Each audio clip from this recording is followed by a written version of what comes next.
신약 성경 에베소서 4장 26절로 27절을 우리 다 같이 한 목소리로 합독하시겠습니다.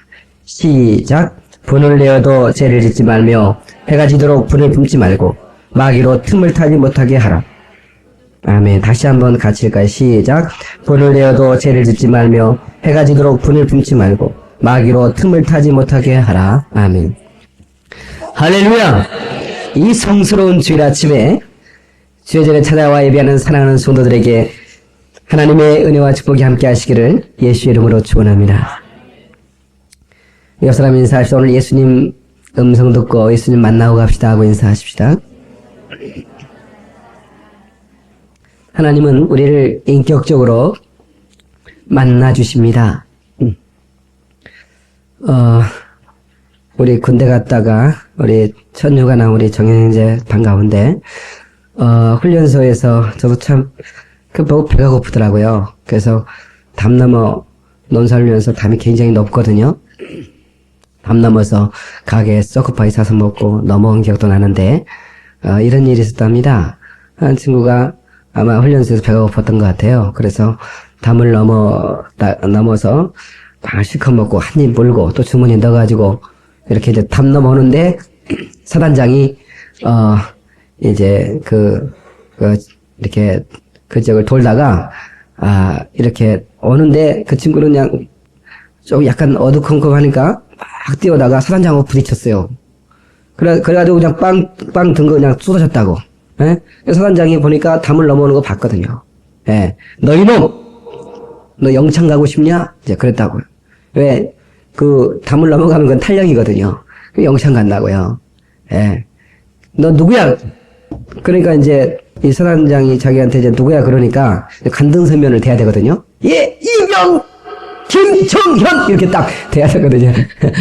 근데 사단장님 저 모르십니까? 사단장이 너 임마 이병도 아닌 훈련병을 내가 어떻게 하냐? 정말 모르십니까? 내가 정말 모르지 놈아. 그랬더니 그럼 됐습니다. 도망가 버렸어요. 지금까지 못 잡았답니다. 사단장은 자기 부하인 부하들의 이름을 알 수 없을 수도 있어요. 그죠? 그러나 우리 하나님은 하나님의 자녀가 그렇게 많아도 한 사람 한 사람을 인격적으로 만나주십니다. 오늘 그 하나님을 만나고 가는 시간이 되기를 예수 이름으로 축원합니다. 여러분, 진리를 붙들고 진리를 쫓아가면 그 종착역은 성공이 기다리고 있는 겁니다. 네. 진리를 붙들고 가면 이 험한 세상에서 구원받을 수 있어요. 어떤 목사님이 그럽니다. 자기가 6.25 때 피난 가면서 형제가 5이 있었는데 다 조금만 했대요. 자기가 맏아들인데 자기는 10살이고 밑에 애들이 7, 6, 5, 3, 2살 이렇게 먹었으니까 엄마하고 아빠랑 한강을 건너오는데 나는 한강이 그때 얼마큼 깊었는지 모르겠어요. 한강을 건너오는데 아마 애들 키는 훨씬 넘었으니까 그래서 엄마 아빠가 이렇게 헤엄쳐가지고 이렇게 주고 비싼 걸 들고 두 아이씩 두 아이는 아빠가 책임지고 두 아이는 엄마가 책임지는데 자기를 붙들을 사람이 없는 거예요. 자기 10살이 맏아들이니까. 그래서 자기 아버지가 야 너는 석고리를 붙들고 가라. 네? 석고리를. 이 소는요 오토매틱으로 수영을 하거든요. 예. 여러분 시골에서 소 수영하는 거 못 봤어요? 봤어야 얘기가 되지. 근데 소는 수영을 잘해요. 그래서 석고리를 붙들고 자기는 10살 먹었으니까 맏아들이니까 다른 동생들은 엄마 아빠가 붙이고 수영 가고 자기는 석고리 붙들고 갔대요. 석고리 계속 붙들고 있으니까 한강 건너가더래요. 너무너무 소가 고맙죠. 그때부터 소만 보면 경애를 붙인대요. 너무 고마워서. 될 수만 있으면 소고기 안 먹는답니다. 석고리곰탕은 진짜로 안 먹는답니다. 너무 고마우니까. 여러분 석고리가 그렇게 고마워서 네? 석고리 붙들고 자기가 그 강을 넘었다는 게 그렇게 감사해서 네. 참 그렇게 기억하고 있지 않습니까? 여러분 우리가 진리를 붙들고 내가 길이요 진리요 생명이니 그렇지 않습니까? 우리 예수님 붙들고 가면 반드시 인생이 성공됩니다. 인생의 목표가 있어야죠. 여러분 무슨 목표를 가지고 사십니까? 무슨 목적이 있습니다. 돈 벌어야죠. 그것은 목표가 아닙니다. 돈은 목적이 아니에요. 여러분요 목표가 없는 인생. 사도 바울은 내가 달려갈 길 다 가고 이제 주께서 주신 사명을 이제 다 마쳤으니 예? 그렇게 하면서 내가 내 모든 것을 관제와 같이 부음이 됐다. 그렇게 얘기합니다. 드링크 어퍼링입니다. 제사 중에 액체를 쏟아붓는 제사가 있거든요. 그것을 관제라고 그러거든요. 관제와 같이 내가 부음이 됐다 그랬거든요. 그 인간에게 가장 값진 그 액체가 있는데 그게 뭐냐면 땀입니다. 그리고 눈물, 그리고 피. 땀과 눈물과 피를 그리스도가 주신 사명을 위하여 다 쏟아부었다고 해요. 이것이 재단이 있는 인생입니다. 여러분, 그리스도인은 재단이 있어야 됩니다. 내 인생 전체를 쏟아볼 만한 그런 재단을 가지고 살아야 됩니다. 아멘 하십시다. 그 재단이 없는 인생은 어떤 줄 아십니까? 돈 벌면요, 바람 핍니다. 돈 벌고 나니까 목표가 이루어지지 않습니까? 더 이상 이룰 목표가 없어. 그러니까 바람 피는 거예요. 돈 벌면 성지 순례하듯이 음식 순례합니다. 세발낙지 먹으러 목포로 가고요. 나 그런 사람 봤어요. 단지 목포를 가는 것은 세발낙지 먹으러 간다는 거야. 나는 태국을 가서 태국의 문화를 이해로 간 게 아니라 곰발바닥 먹으러 간다는 거야. 이런 사람이 이게 목표가 없는 인생, 재단이 없는 인생입니다. 아무쪼록 여러분들이 재단이 있는 인생이 되기를 바랍니다. 여러분 이런 유명한 얘기 들어봤습니까? 헤매지 말자. 하이마트 앞에 두고 뭐 이런 얘기. 뭐 텔레비에 그런 거 나옵니다. 여러분요 우리 진리를 앞에 두고 헤매면 안 되지 않습니까? 우리 동네도 하이마트가 있는데 거기서 제가 먹은 것은 아무것도 없습니다.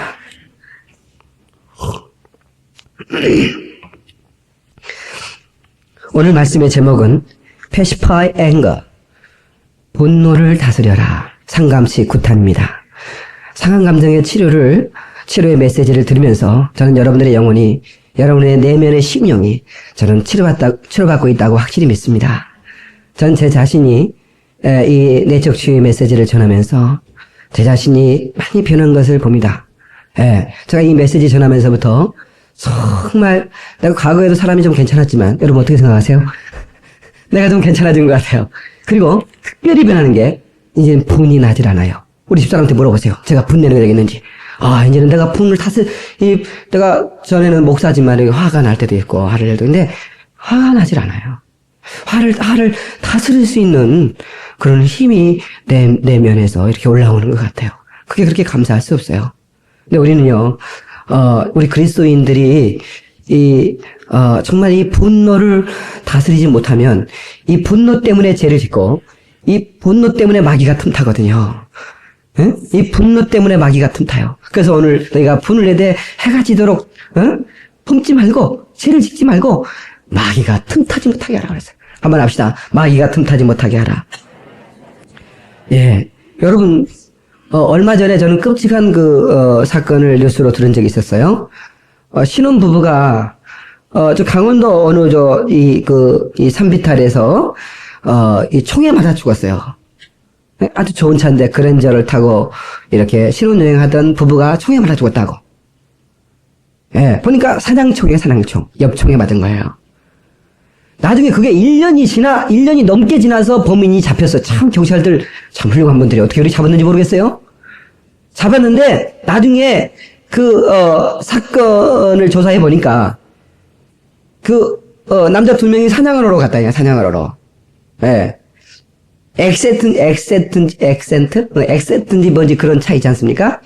그러니까 별로 큰 차는 아닙니다. 그 차를 타고 사냥을 이렇게 가는데 이제 포장이 안 돼 있는 도로니까 이렇게 가는데 차가 이렇게 추월을 하면 흙먼지가 날린다고요.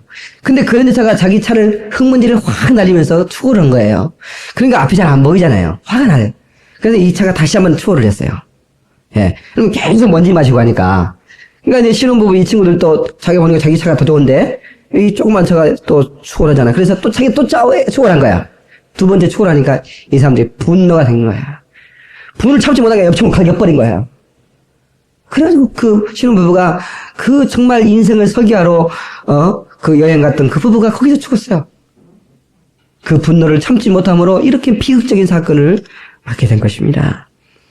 여러분, 이 기독교의 역사 속에서는 이 오랫동안 이 앵거라고 하는 이 분노를 7가지 제약 중에 큰 제약 중에 하나로 분류해 왔었습니다. 그러나 오늘날 신학자들은 분노와 이 죄를 분노와 죄를 구분하는 구분될 필요가 있다라고 지적해요.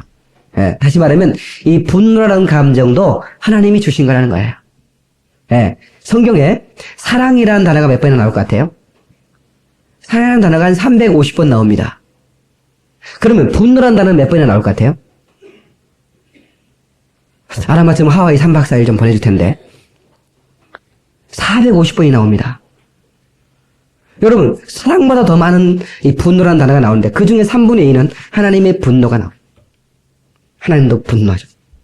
자, 우리에게도 분노라는 감정을 주셨어요. 그래서 단순히 분을 내는 것은 죄가 아니에요. 예. 그런데 그것을 해가지도록 품는 것, 그것이 죄입니다. 제가 기질의 연구를 많이 했고, 또 기질을 제가 3시간에 걸쳐서 기질 1탄, 2탄, 3탄 제가 설교를 했는데, 어떤 목사님이 제 설교 테이프를 가지고 가셔서 그대로 설교를 했더니, 너무너무 반응이 좋다고, 그 기재 설교하고 너무너무 좋다고 그런 얘기를 하더라. 근데, 기질에 따라서 이 분노의 방향이 좀 다르더라고요. 이 다혈질은 쉽게 분노해요. 그리고 쉽게 풀어요. 예. 그러니까 얼굴색이 바로 변하죠. 이 다혈질, 화내면서 얼굴색 변하는 사람들은 다혈질이 많아요. 얼굴색이 변해. 여러분, 이 화를 내면요. 이 분노를 내면, 이 피가 온거돼가지고, 잘못하면 이게 쓰러집니다. 혈압 있는 사람은. 그러니까, 스트레스나 이 분을 낼 때, 좋은 게 아니에요. 이게 분을 잘 내는 사람은 오래 못 삽니다. 우리 분 내지 말고 오래 삽시다고 인사하지 마시오. 아니, 안 해요, 지사님. 분을 내면 오래 못 산다니까? 예. 얼굴도 안 빨개지고 분 내는 사람은 더 오래 못 산답니다. 제가 의학적인 근거가 있는 거랍니다. 예. 이 다혈질들은 자기의 감정을 잘 못 숨겨요. 그러니까 하토 치면 맨날 잃어버린 사람은 다혈질이에요. 왜냐면 광이 들어오면 있잖아요. 그러면 안 들어온 척하고 있어야 되는데 달달 무슨 달 해버립니다. 그러면 8강 들었다는 얘기 아닙니까? 응? 그러니 다 잃죠. 포크페이스라는 얘기 들어봤잖아요. 하토 칠 때 얼굴은 달라야 된다고. 예. 근데 담즙질 있지 않습니까? 자기 성격 담즙질은 한 번 화를 내면요. 끝장을 봐버립니다. 하여튼 그놈이 죽든 내가 죽든 둘 중에 하나 담즙질 잘못 건드리면 큰일 납니다. 예. 근데 점액질이나 우울질은 분노를 어떻게 내면 분노 잘 안 내요. 잘 안 냅니다. 근데 그 분을 자기 자신에게 내버려요. 자기 자신에게 분노합니다. 그러니까 다른 사람한테 뭔가 이렇게 어떤 상처를 받는데 그 상처를 다른 사람한테 분노하는 게 아니라 나 자신의 분노에서 자살해버리고 나를 자해해버려요. 그것이 어떤 방향으로 가든 그건 잘못된 거예요. 그래서 우리 그리스도인이 이 분노 감정을 어떻게 하면 컨트롤할 것인가? 어떻게 하면 이 분노를 컨트롤할 것인가? 예, 제약의 단계까지 가지 않도록, 우리가 컨트롤하는 게 중요한 겁니다. 그러면, 어떻게 컨트롤할 것인가? 이 분노를 다스릴 수 있을 것인가? 첫 번째, 하나님의 말씀 앞에 순종함으로 분노를 다스려야 됩니다. 여러분요, 이 하나님의 말씀이 우리에게 들려질 때, 여러분, 목사는 어떤 개인을 염두에 두고 설교를 준비하지 않고 설교를 하지 않습니다. 전 진실하게 하나님 앞에 그렇게 설교해 본 적이 없어요. 그런데 여러분이 들을 때는 목사님이 나에게 직접적으로 도구 놓고 얘기한 것처럼 들릴 때가 있을 거예요. 그럴 때 여러분들이 어떤 반응을 하십니까? 어떨 때는 화가 나기도 해요. 목사님이 나를 대놓고 나를 묵사발시키는구나. 이렇게 들리는 사람도 있을 거예요. 그렇게 들으면 안 됩니다, 여러분. 하나님의 음성으로 들어야 돼요. 아멘 하세요. 하나님이 나를 치시는구나. 하나님이 나를 책망하시는구나. 하는 메시지로 들어야 돼요. 가인이 안색이 변해버렸어요. 먼저 이 사건이 있기 전에 안색이 변하죠. 하나님이 그랬어요. 네 안색이 변하면 어찌느냐. 죄의 수요는 내게 있지만 너는 죄의 손을 다스리라 그랬어요. 창세기 4장 8절입니다. 가인에게 안색이 변한 것을 보고 죄의 소원이 내게 있구나. 너는 죄의 손을 다스려라. 그런데 이 사실 앞에서 순종했으면 됐을 뻔했어요. 가인이 순종하면 될 텐데 하나님이 사실을 얘기하니까 더 분노하는 거예요. 그리고 어떡합니까? 동생을 쳐 죽입니다. 하나님이 살인사건이 있으면 또 불렀어요. 가인아, 네 동생 아벨이 어디 있느냐?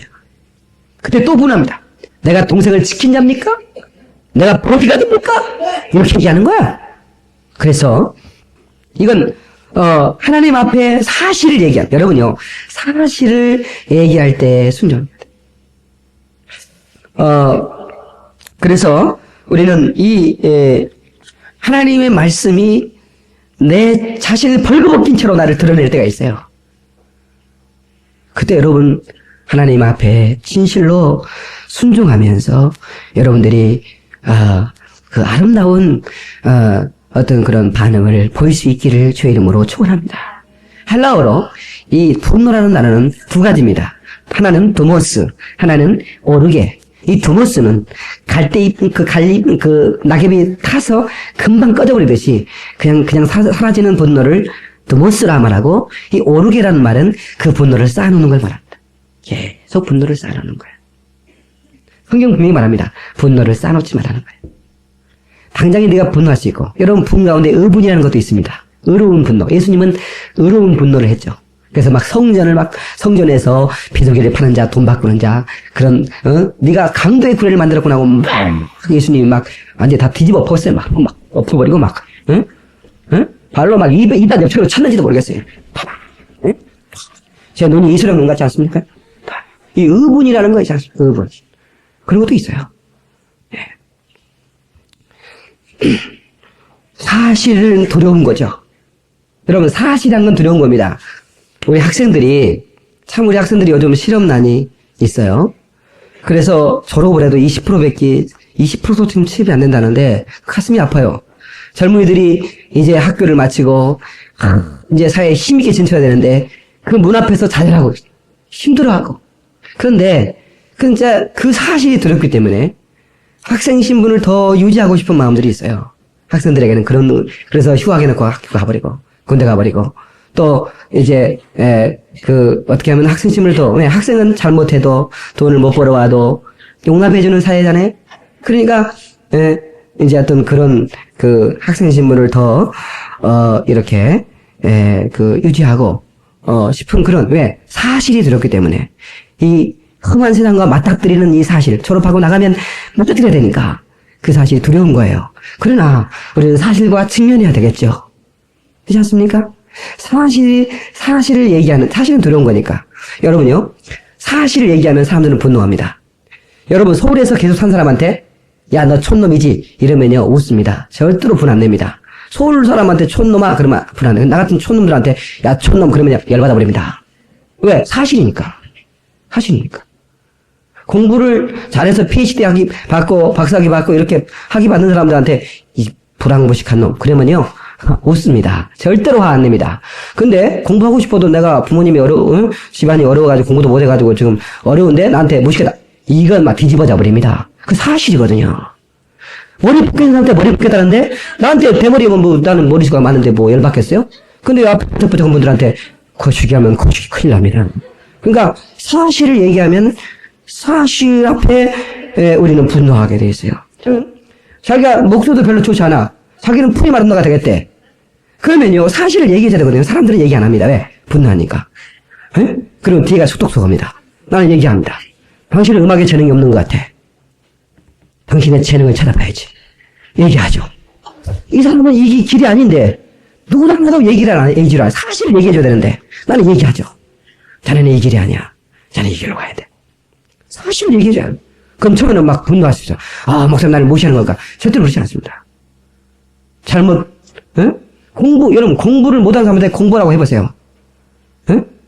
볼도 갈면 빛난다는 가훈을 가지고 정말 그렇게 안 되는, 아무 해도 안 되는 그런 친구한테 공부라고 하면 되겠어요? 그래서 우리는 이 하나님의 축복의 원리를 붙들고 개성 가지고 살아야 됩니다. 아멘. 하나님 말씀에 들려줄 때 사실 앞에서 분노하지 마십시오. 사실을 받아들이십시오. 그리고 순종해야 됩니다. 가인이 하나님의 말씀에 순종했다면 절대로 분노하지 않았을 것입니다. 두 번째, 하나님의 큰 틀 앞에서 큰 틀, 하나님의 큰 틀, 하나님의 틀이 얼마나 큰지 여러분 아십니까? 그 큰 틀 안에서 생각해 보는 거예요.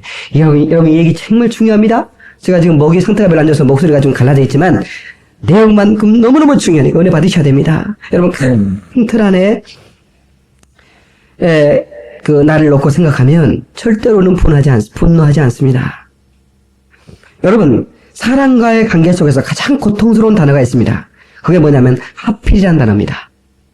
왜 하필 이 호구많은 남자 중에 내가 저런 인간을 만났을까? 이 하필이라는 단어. 에? 내가 이 호구많은 여자 중에 내가 서를 그렇게 많이 봤는데 하필이면 저런 여자하고 결혼했을까? 이 하필. 여러분, 우리가 계속 하필하면 사람을 바꿔봅니다. 하필하면서 교회를 바꿔봅니다. 그러나 한번 바꿔보십시오. 100번을 바꿔도 여러분 변하지 않아요. 내가 바뀌지 않으면, 그 하필이라는 단어를 빼지 않으면 절대로 여러분 변하지 않습니다. 분노하게 돼 있어요. 인간관계에서 계속 상처를 주고받게 돼 있어요. 왜? 내가 하필 저런 사람 만났을까? 근데 하나님의 큰 틀 안에 생각해보면 하나님이 그 사람을 내 옆에 하나님이 뒀다는 거예요. 그러면 하나님이 내 옆에 뒀으면 그 사람이 나한테 나긋나긋하고 나한테 잘해야 텐데 왜 그 사람이 나를 자꾸 수십냥의 가시처럼. 근데 그것은 뭐냐면 하나님이 여러분 모난 부분들을 하나님께서 정으로 가시는 거예요. 끌로 갈아버리는 거예요. 그 작업하는 거예요. 여러분요, 때로는 하나님께서 내 모난 부분을 갈기 위해서 그 사람 옆에 놓고 우리를 갈아버리신다고. 상처를 받아야 돼. 에? 큰 틀을 놓고 보면 하나님이 그 사람을 내 옆에 놨다. 그렇게 생각해 보세요. 그러면 절대로 분하지 않습니다. 받아들이는 겁니다. 다윗이 압살롬의 반역을 일으켜서 신발도 못 신고 머리를 푼 채 도망을 갔습니다. 이스라엘 백성들은 이제 다윗의 시대는 끝났다고 생각했습니다. 그때 다윗의 수복이었던 시므온이라는 사람이 다윗을 말할 수 없는 다윗을 향해서 저주를 퍼붓고 욕짓거리를 퍼붓습니다. 그때 그걸 듣고 있던 아비새가 왕이시여 명령만 내리소서 내가 저놈의 목을 베어오겠습니다. 하루 전까지만 해도 그 왕에게 와부를 떴던 그 친구가 다윗의 몰락을 보고 그 저주하는 그런 부하가 분이 나서 그때 다윗이 너무너무 귀한 얘기 3회하 12장 10절에 저가 저주한 것은 여호와께서 저에게 다윗을 저주하라 하시니 내가 어찌 그리하였느냐 할 자가 누구겠느냐. 다윗이 참 수준이 있는 사람이요. 저가 저주한 것은, 나를 저주한 것은 여호와께서 다윗을 저주하라 하시니 내가 어찌 그리하였느냐 할 자가 누구겠느냐. 그 시므이가 하는 그 입에 나오는 말을 인간의 욕으로 듣는 게 아니라 하나님의 질책으로 받는 것입니다. 속이 상했지요.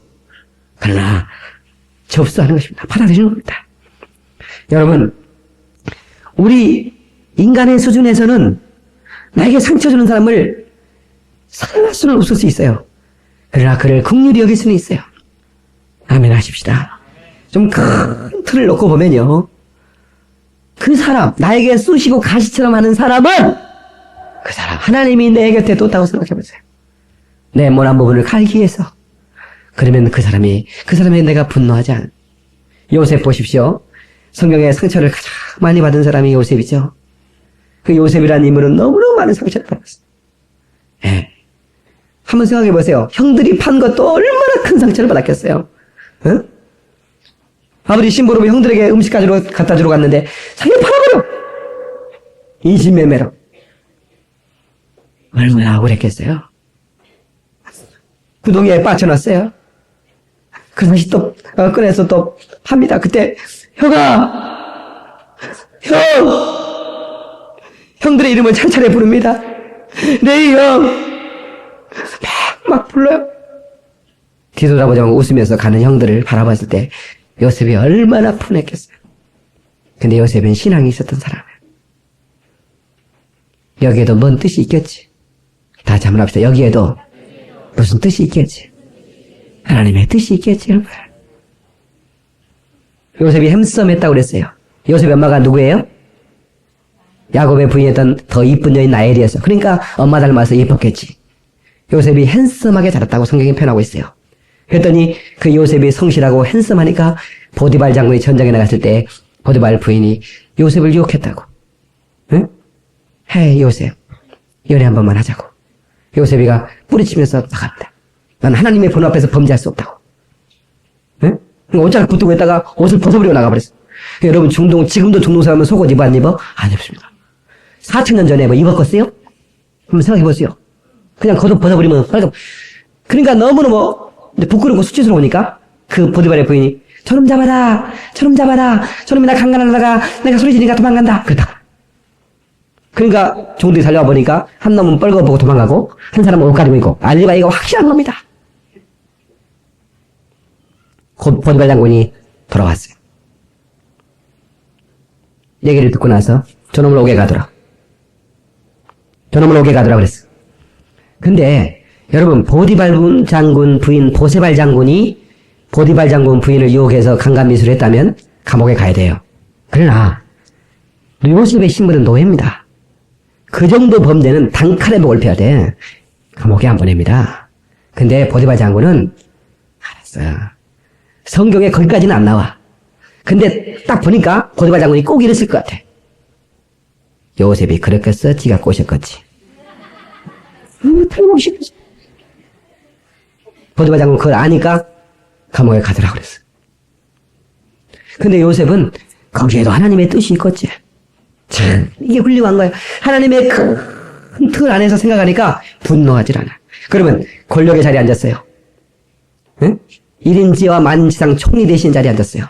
그럼 얼마든지 내가 분노했던 데를 잡았다 그래서 내가 응징할 수 있어요. 근데 요셉은 그렇게 하질 않아요. 왜? 그 사람 때문에 내가 여기 자리에 올라갈 수 있었다. 아멘입니까? 이게 너무너무 중요한 거야. 예. 여러분 그런 큰 틀 안에서 생각할 수는 없겠어요? 여러분의 가시처럼 하는 사람, 하나님의 큰 틀 앞에서 하나님이 그 사람 내 옆에서 나의 못한 것을 다 깎아내는구나 생각하면 감사한 거예요.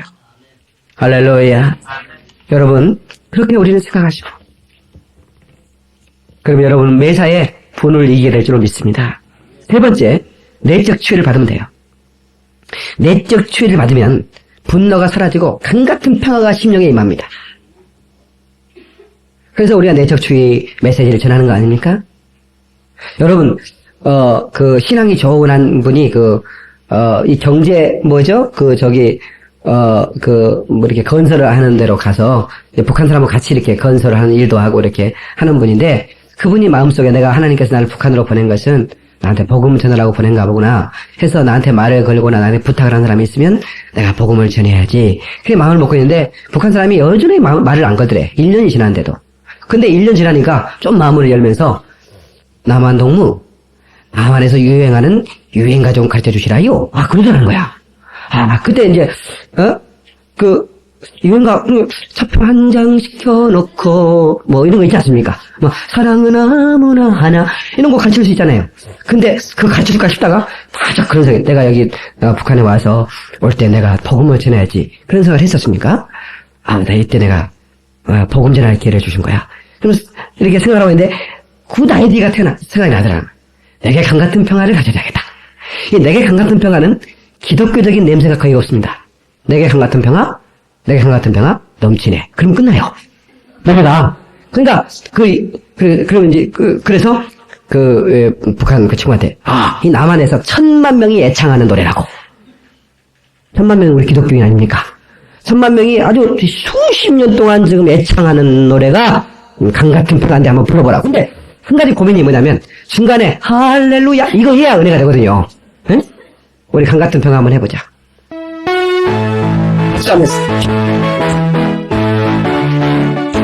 내게 강같은 평화, 내게 강같은 평화, 내게 강같은 평화 넘치네.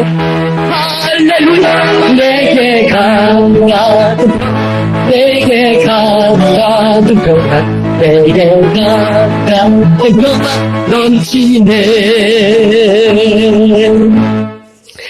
근데 이 할렐루야를 하면 이거 예수 믿는 사람들 부르는 노래 아니에요? 이럴까 봐서 고민하는데 또 생각이 나더래. 할렐루야를 닐리리아로 바꾼 거야. 닐리리아 한번 가자. 정말 다시 한번. 그래 닐리리아. 지금 북한에서 이용하는 릴리아 송입니다.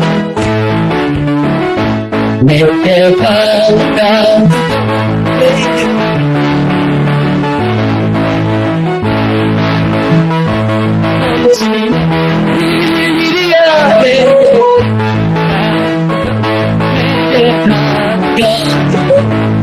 내가 아주 넘치네.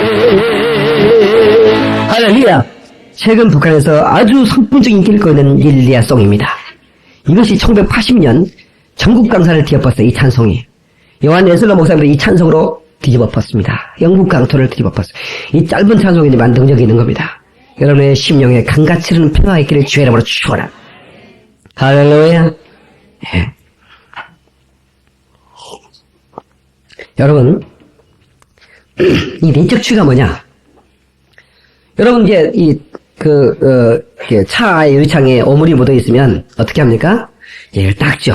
응? 닦는다. 세차장에서 닦고, 밖에서는 물도 붓고, 아니면, 물줄기 된 거, 그거 하면 참 시원합시다. 이렇게 하잖아요? 예? 그렇게 해서 열심히 닦고 묻는데, 안 닦이는 거라. 안 닦여, 이게. 그럼 어떻게 해야 돼요? 유리창 바꿔야 되는, 깨버려야 돼요. 안 닦이는 거야, 아무리 해도. 그럼 어떻게 해야 돼요? 동시 어떻게 해야 돼? 역시 머리가 좋구만. 그럼 그렇게 해서 안 닦이는 것은 안에서 묻은 거예요. 여러분요, 우리의 삶 속에 뭔가 고쳐보려고 뭔가 안 되고 힘든 건데 고쳐보려고 했는데 아무리 밖을 고치고 뜯어 고치고 해도 안 된다. 그러면 뭘 봐야냐면 내면을 봐야 돼. 내 내면이 지금 상해 있어요. 그걸 내적 주의라고 그러는 거예요. 그 내면을 치료하는 것을. 예. 그래서 안을 닦아야죠. 여러분, 이 치료받은 삶의 행복과 이 달라진 삶의 모습을 보면 이 메시지를 통해서 정말 이 메시지가 얼마나 귀한지 중요한 것인지 그렇게 깨닫게 됩니다. 여러분, 이 내적 주의가 안 되면 가장 먼저 표현되는 게 분노거든요. 분노. 그러니까 내적 주의, 분노한 사람이 있으면 내적 주의를 좀 받아야겠군요. 우리 교회가 지금 제가 9번째 설교를 하니까 지금 테이프가 9개 나와 있죠. 제가 지금 몇 번째까지 할지는 모르겠는데 그 세트로 만들어서 분내는 사람한테는 무조건 선물로 주세요. 예. 이게 분이 분노가 다스릴 수 없는 거야. 분노를 다스려야 되는데. 어떤 분은요, 여러분 남자만 분노하고 그런 것 같죠? 그렇지 않습니다. 어떤 집구석은요, 여자들이 상당히, 여자가 폭력을 행사하는 가정도 있어. 여러분 그거 모르세요? 여자가, 한 번 같이 길 가다, 애초에서 길 가다가요, 남자가 잘 빠진 여자를 이렇게 보면요, 즉시로 주먹이 날라온대요. 눈빛 반짝 만져본대요. 여기서 자기도 모르게 자기도 모르게 반짝 이렇게, 팍 쳐버린대요. 이거 그냥 살살 치는 게 아니라, 눈깔 빠져 쳐버린대요. 자기 부인들을 못 사겠다는 거야. 여러분, 지나가다가 예쁜 여자가 있으면 남자들이 이렇게 보는 것은 죄입니까? 죄 아닙니까? 확실히 있다고 그래. 죄예요, 죄 아니에요? 확실하게, 죄 아니에요? 이런 사람도 있고, 이런 사람들. 여러분, 지나가다가 예쁜 꽃이 있으면 그 꽃 보면 죄입니까? 안 죄입니까? 그러면 남의 담장 안에 있는 꽃을 보면 죄 아니에요? 그럼 그렇지. 그럼 남의 사람이라도 내가 보면 죄 아니에요? 아니지. 근데 꽃을 꺾으려고 하면 돼요, 그거는. 무슨 꽃을 왜 꺾어버려? 그 여자를 꺾으려는 마음으로 보면 그건 죄예요. 뭐만 아시겠지? 이거 잘 구분해야 되는데, 이거. 그러니까 잘생긴 사람을 보는 것은 죄가 아니에요. 여러분들이 저를 보는 건 죄가 아니죠. 그러니까 나를 꺾어보려고 보는 건 죄예요, 여러분들은. 그런 의미가 놓은 나를 보지 마시고. 그래, 폭행. 예, 자동적으로 그러는 건 어떡해. 근데 나중에 이렇게 보니까 그 분노가 역기능적인 가정이라는 건 뭐냐면 가족 중에 한 사람이 그 한 사람 때문에 고통을 당하는 가정. 어떤 가정은 엄마 때문에, 어떤 가정은 아빠 때문에, 어떤 가정은 자녀들 때문에, 동생 하나가 속성해. 그것 때문에 하루도 가정이 편한 날이 없어. 그걸 역기능이라고 그러거든요. 근데 아빠가 그 폭력을 행사하는 거, 그걸 자매지만 딸이지만 그걸 보면서 자기도 모르게 그게 쌓여 있는 거라. 예. 근데 자기 아빠가 폭력만 하는 게 아니라 바람도 펴. 그러니까 막 분해 있는 거라. 남편이 여자만 보면 그게 분노가 푹 퍼져버리는 거라. 그러니까 떼부든지 해야지 절대로 못 참는 거라. 이런 분노의 감정을 어떻게 다스릴 것인가. 내적 치유가 필요하다는 것이죠. 여러분, 이 인간의 내면의 세계 난 너무 놀랐는데, 어떤 책을 보니까, 인간에는 각 사람에게 유전자 지도가 있다는 것이죠. 사람마다 지도가 있대. 뚱뚱한 사람은 그냥 뚱뚱한 게 아니야. 원래 뚱뚱해지는 지도가 자신이 있었어요. 너무 뚱뚱한 사람 뭐라 하면 안 돼. 나 옛날에 뚱뚱한 사람들 의자값 내라고 그랬거든요. 2인분 안 됐다고? 나 그거 회개했어요. 그거 내가 돌려줄까봐, 그거. 농담이었죠? 근데, 그건 다 유전자 안에 있어요. 어떤 사람은 뭐가 약해, 어느 부분이. 그 유전자 지도 안에 그게 있었더라고요. 예. 근데 그 유전자 지도가 어느 때부터 형성되냐면, 내가 태어나기 전 윗대 부모로부터 내가 벌써 유전자 지도가 영향을 받게 된다는 것이죠. 그래서 얼마나 이게 내면의 세계가 복잡한지 몰라요. 이런 것들을 우리가 치료한다는 것은 아주 중요한 것이죠. 그래서 그 인간에게 이 사람은 참 좋은 사람이야.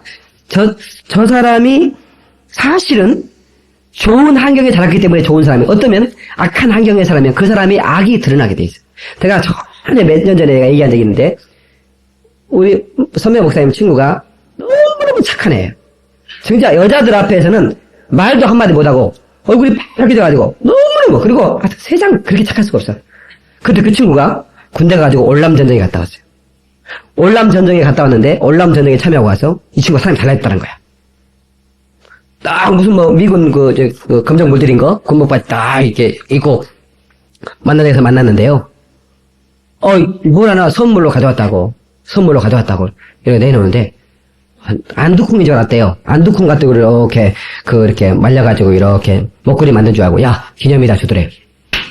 알고 봤 이게 뭐냐 했더니 여자 젖꼭지. 여자 젖꼭지를 다 잘라가지고 말린 거를 목걸이 만들어가지고 가져온 거야. 그 친구가. 사람이 너무너무 달라요. 그렇게 개미 새끼 말에 못 죽이는 애가 어떻게 그렇게 달라졌을까? 네, 환경이 그렇게 만들어더라는 거예요. 그러니까 그 세상 착한 사람이 시집 가서 그 시집 환경이 그 사람을 그렇게 만든 경우가 있어요. 세상 착한 사람이 군대 가서 그렇게 되는 경우가 있어요. 어디 정현이는 어떤 것 같아? 군대가 좀 착해진 것 같아? 얼굴 보니까 착해진 것 같다. 착해진 것 같아. 근데 또 어떤 사람은 또 이웃집 아줌마 카바에 따라가가지고 망가진 사람도 있고, 그리고 환경이 자기를 망가지게 만들 수 있어요. 그렇다고 다 그걸 핑계하면 안 돼요. 왜? 인간은 의지가 있으니까. 그런 환경이 나와도 내가 이겨야 되죠. 여러분요, 이 죄라고 하는 것은, 분노라고 하는 것은 우리 인간의 약점을 파고들거든요. 틈을 잡은다. 마귀로 틈을 못하게 하라. 여러분, 이 피라미드 있죠? 이집트에 가면 피라미드가 있는데, 참, 나 저기 가서 입이 안 다물어지더라고요. 대단해요, 정말. 근데 80km 전방, 80km 안에는 그런 돌이 없어요. 사막에 뭐 그런 돌이 있겠어요? 피라미드를 만드는 돌이 80km 안에는 그런 돌이 없다는 거예요. 그럼 어떻게 했어? 80km 밖에서 그 돌을 가져왔다는 얘기인데, 그 돌이 300톤, 500톤, 600톤이 넘어요. 현대적인 중장비로도 옮기기 힘든 거를 사람이 뭘 가지고, 모세 시대 4,000년 전에, 그걸 어떻게 그걸 했을까? 상상이 안 가요. 근데 돌에 시멘트 발라가지고 이렇게 한 게 아니에요. 돌과 돌 사이가 틈이 하나 없을 정도로 판다게 잘랐어요. 어떻게 잘랐을까? 또, 그때 다이아몬드 무슨 여기 칼 만들었겠어요? 그런 거 없을 거예요.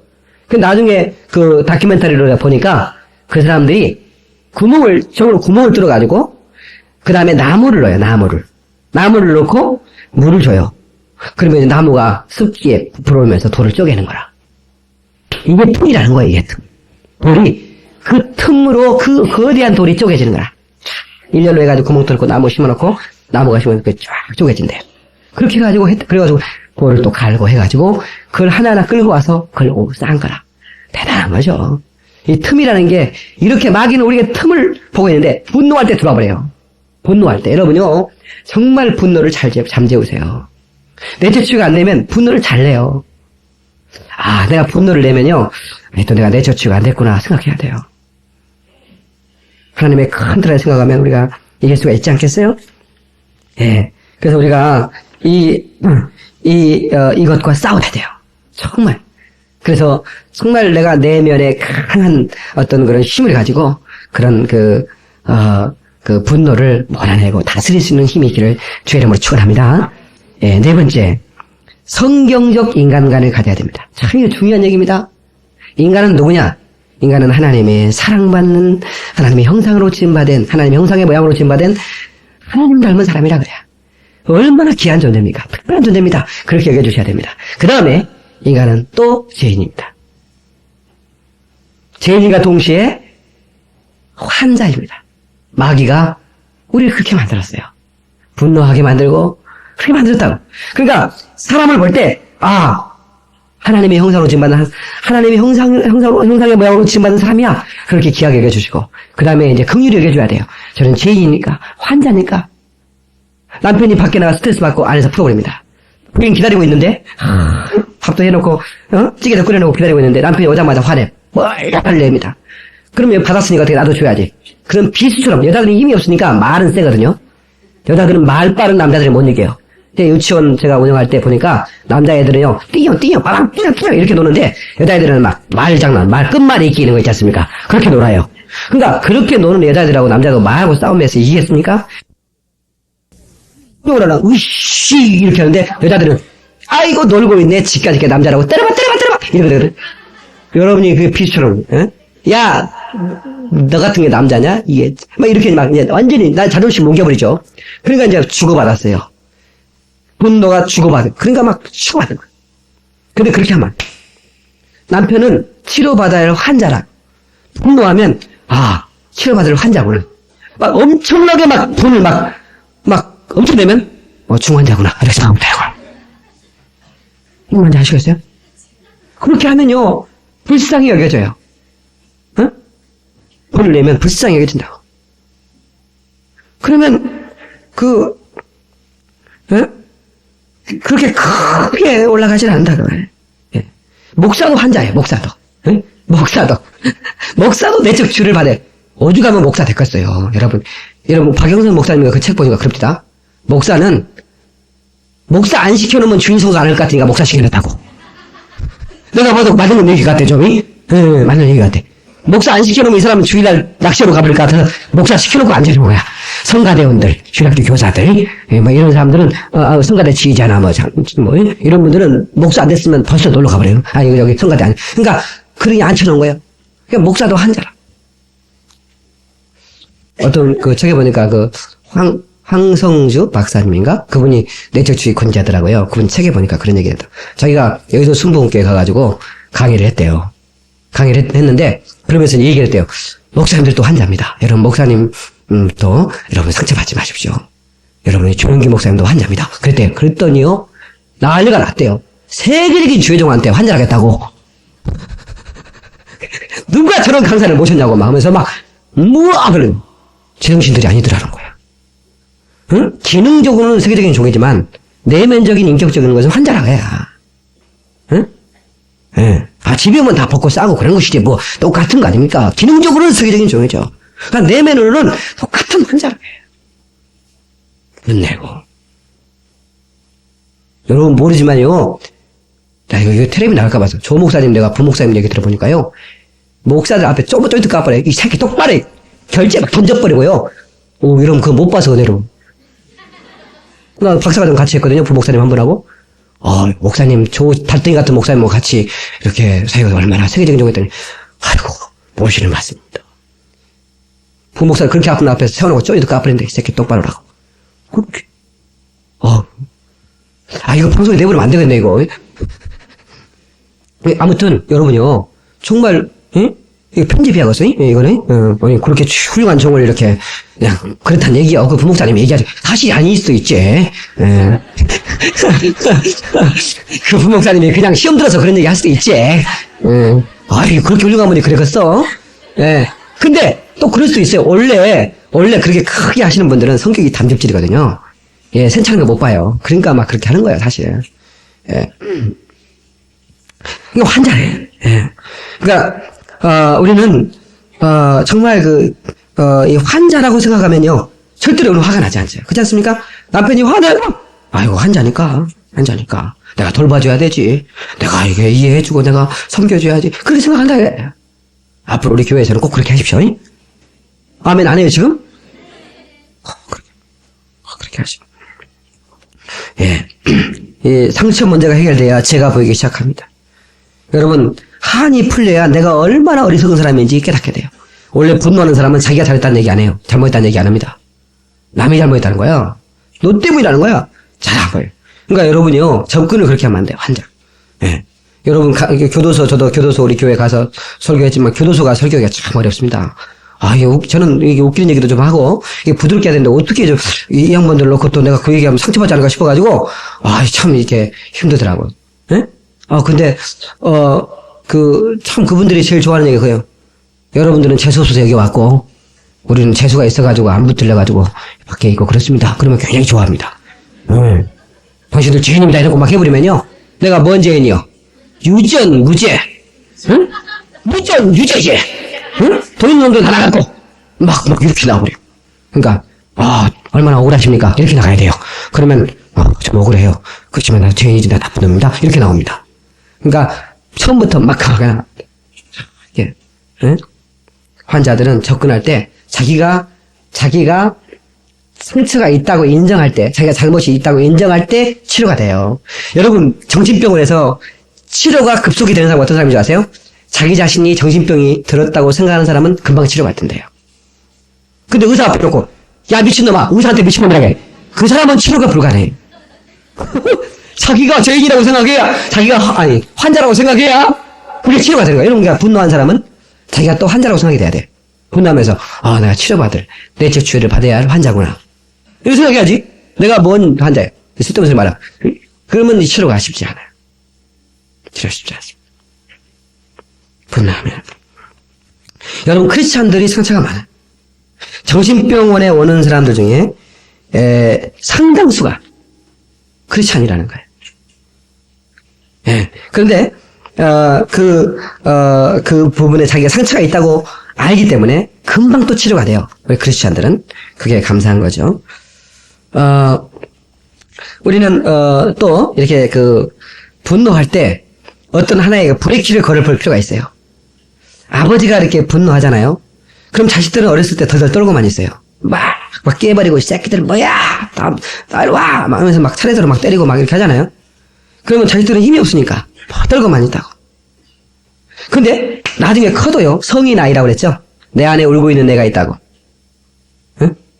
성인 아이가 돼가지고, 커도 아버지가 자기보다 훨씬 힘이 없어. 이제 80이 돼가지고 막 난리를 쳐. 그런데 40이 돼, 장년이 되고 가장이 됐는데도 마음이 떨려. 그때 생각이 나가지고. 그때 태클을 가야 돼요. 아버지! 그러면 안 돼요. 아들이 태클을 가해줘야 돼. 그러면 깜짝 놀래요. 한 번도 아들이 그렇게 해본 적이 없는데, 아들이 아버지 그러지 마세요. 그러면요, 아버지가 놀래요. 그러면서 그게 수정이 된다. 그래서 그런 것들도 사실은 필요하다 생각이 듭니다. 어떤 시어머니가 아들 하나 키웠으니까 얼마나 주로 아들 하나만 키우는 시어머니 있지 않습니까? 딸도 없고 아들 하나 독자를 키워서 딸은 이제 어렵게 키웠어요. 정말. 예? 또 남편도 돌아가시고 내가 했는데 이제 결혼 장가를 보내면 이제 날 떠나서 보내는 거거든요. 떠나 보내는 걸 해야 돼요. 반드시 떠나 보내야 되거든요. 그러니까 뭐 같이 살더라도 이제 내게 아니고 아이고 한 번이다 이렇게 하는데 아들 끄라고 자는 거야. 결혼해도. 그럼 며느리가 속이 상하죠. 그럼 며느리하고 시어머니가 맨날 붙는데 남편은 언제나 엄마 편인 거야. 이 사람 어머니한테 무슨 말버릇이 그래? 언제나 아무리 엄마가 잘못해도 엄마 편인 거예요. 며느리 편 안 들고 자기 부인 편 안 들고. 그러니까 시어머니가 고소해. 그러니까 시비를 걸어가지고 차고 그럼 기분이 좋거든요. 기분 좋겠어요? 안 좋겠어요? 기분 좋죠. 그러니까, 저 그러는데, 부인이 아주 화가 나가지고, 여보, 한 번만 참아줘. 한 번만 여기에 껴들지 마. 며느리가 시비를 걸었대요. 그러니까, 아이고, 나중에, 아무리 소쳐도 분명히 아들이 건너방에 있는 거 아는데, 아들이 오질 않는 거야. 얘기를 안 해요. 며느리가 막 목사발랐대요. 어머니 똑바로 하셔야 됩니다. 막, 응? 아들아, 인연이, 그래도 안 와. 그때 어떻게 생각해요? 아, 이 아들이 내 편이 아니구나. 그럼 깨닫는 거예요. 네? 그래서 막 그렇게 하면서 끌어안고 울었대. 며느리하고 시어머니하고. 예. 그 뒤로부터는 치유가 된 거예요. 이제 우리 시어머니가 그렇게 하질 않아. 한 번쯤 태클을 갈 필요가 있어요. 예. 저는요, 제 자신이 이렇게 주의하면서 제 자신을 공개하지 않을 수 없어요. 제 자신도 막 분이 나면요, 어떻게 할 수가 없어요, 막. 나는 교회에서나 이렇게 분낸 적은 없고, 집에서, 예. 에스더한테 굉장히 미안하죠. 미안한 줄 알면서 화가 나니까 어떻게 할 수 없어. 막 혈기 내고 막 그런 적. 예. 근데, 그때 에스더가, 아빠, 목사님 왜 그래? 이렇게 한마디만 해. 나한테 태클을 가면. 그러고서 못해. 예. 우리 집사람이 막. 내가 말 한마디면, 내가 결혼하고 나서 공기를 확 잡아가지고, 한마디만 해보면 꼼짝을 못했거든요. 진짜예요. 공기를 확 잡아놨어요. 이 사람이, 하면요, 굴을 떨었어요. 기분이 상당히 좋더라고. 근데 어느 날, 애기를 낳고 좀 키다 보니까요, 이 사람이, 목사가 나한테, 목사, 이러는, 더 화가 나가지고, 남편한테 말이, 뭐는 거야, 지금, 심어, 똑바로 안 해! 막 이렇게, 그러네요. 아이고, 남편이면 다요! 교회에서 목사니, 집안에서 목사요? 이렇게 하더네. 근데, 그때요, 내가 다 충격을 받는 거예요. 내가 하면서도, 내가 잘못했구나, 이거. 여자라는 거는 어차피 내가 끝까지 잡을 수는 없는 거구나. 어차피 내가 40 넘으면 잡힌다는데, 나 30 되기 전에 잡히는구나. 이런 생각이 들면서, 좀 서글픈 생각이죠. 그렇지만, 여러분, 남자들 잡은 사람들 있죠. 어차피, 여러분요, 주도권은 여자한테 넘어갑니다. 요즘 우리 교회에서는 아직은 오전에 사람 좀 잡고 있는 것 같아요. 그렇지만 제 양반도 조금 힘 빠지면 별 수 없어요. 없어요. 그러니까, 우리는, 정말 태클을 가할 필요도 있다. 그런, 어떤 그 내적 주의는 여러 부분에서 얘기해볼 필요가 있다 생각합니다. 마지막입니다. 참 마지막인데, 마지막이 중요해요. 뭐든지 마지막이 중요하니까, 정말 중요해요. 이건 한 가지만으로 충분해요. 왜냐면, 성령의 지배를 받으면 분노를 다스릴 수 있어요. 에베소서 4장에 보면 분을 내도 죄를 지면, 오늘 본문의 말씀이죠. 그렇게 계속 추정하다가 5장 가가지고 5장 18절 5장 18절 술 차지 말라 이는 방탕한 것이니 오직 성령의 충만을 받아라. 그러니까 사도바울이 깨달았어요. 어떻게 하면 이 분을 다스릴 수 있을까? 성령 충만밖에 없구나. 그걸 깨달은 거예요. 여러분 성령 충만 받기를 바랍니다. 여러분 성령 충만한 건 여러 가지로 해석할 수 있고 여러 가지로 정의를 내릴 수가 있어요. 어떤 사람은 방언하면 성령 충만하다 그러고 어떤 사람은 무슨 얼굴이 빛난다나 여러 가지 있을 수 있어요. 그러나 가장 정확한 정의는 뭐냐면 자기 자신을 다스릴 수 있는 성령의 지배를 받는 삶, 그거를 성령 충만이라고 얘기하는 거예요. 성령의 다스림 받는 삶이 성령 충만이다. 시작. 아멘. 젊은이들은 잠을 못 이기는 것 같아. 오늘 사모가 청년들한테 막 전화하는데 다 자고 있어. 다 잡혀가 자. 이놈 새끼들이. 응? 그래도 일어나서 와서 얼마나 감사한지 몰라. 여보세요? 10시인데. 해가 중쳐야 되는데. 여보세요? 이게 또 이제 정신이 얼마나 나거든 이거. 잠을 못 이겨? 이게 성령 충만하면요. 벌떡벌떡 일어나는 거예요. 저놈 새끼가 저거예요.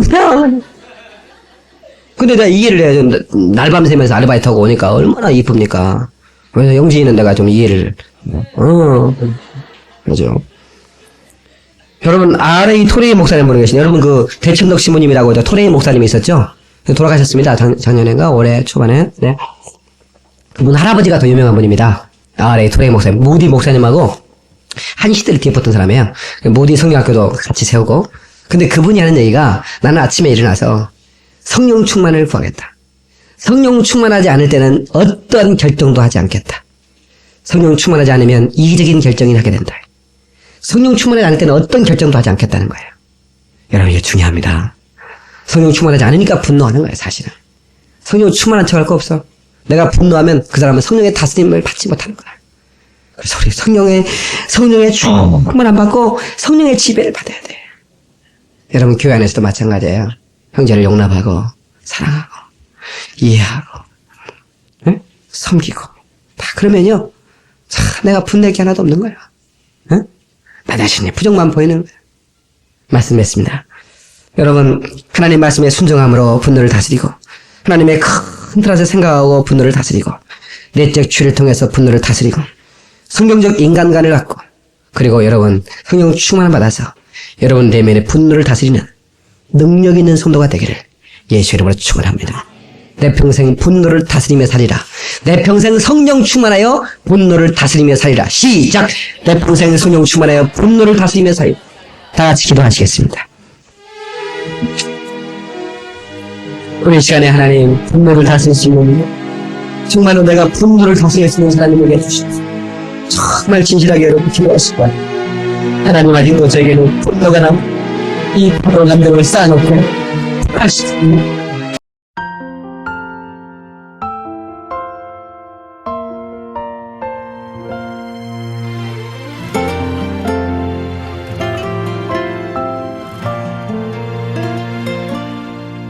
나의 소망은 오직 예수님을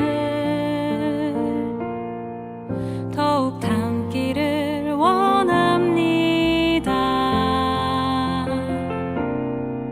나의 소망은 예수님 가신 길, 그 길을 따라가기 원합니다. 예수님의 지혜로 하루를 살아가고, 예수님의 사랑으로 이웃을 사랑하며, 겸손하고 온유하신 예수님의 모습을 닮은 작은 예수로 살기 원합니다.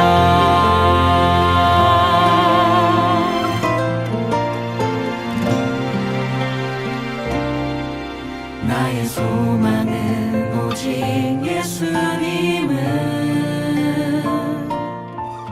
더욱 닮기를 원합니다. 나의 소망은 예수님 가신 길, 그 길을 따라가기 원합니다.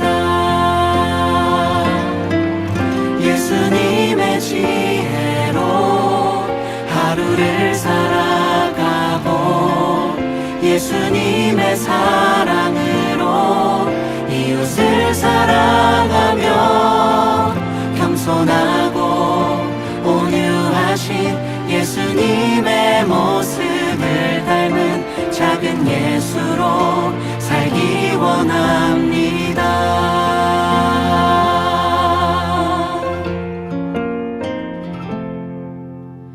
나의 약한 모습 그대로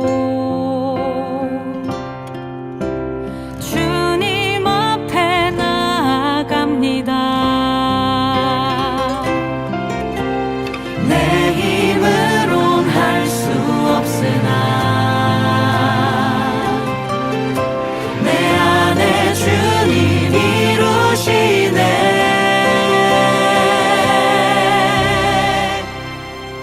죽기까지 사랑하신, 죽기까지 순종하신 예수님의 십자가를 나도 지고 갑니다. 나는 죽고 나의 왕 예수님만 따라가며 작은 예수로 살기 원합니다. 죽기까지 사랑하신, 죽기까지 순종하신 예수님 예수님의 십자가를 나도 지고 갑니다. 나는 죽고 나의 왕 예수님만 따라가며 작은 예수로 살기 원합니다. 나는 죽고 나의 왕 예수님만 따라가며 작은 예수로 살기 원합니다. 작은 예수로 살기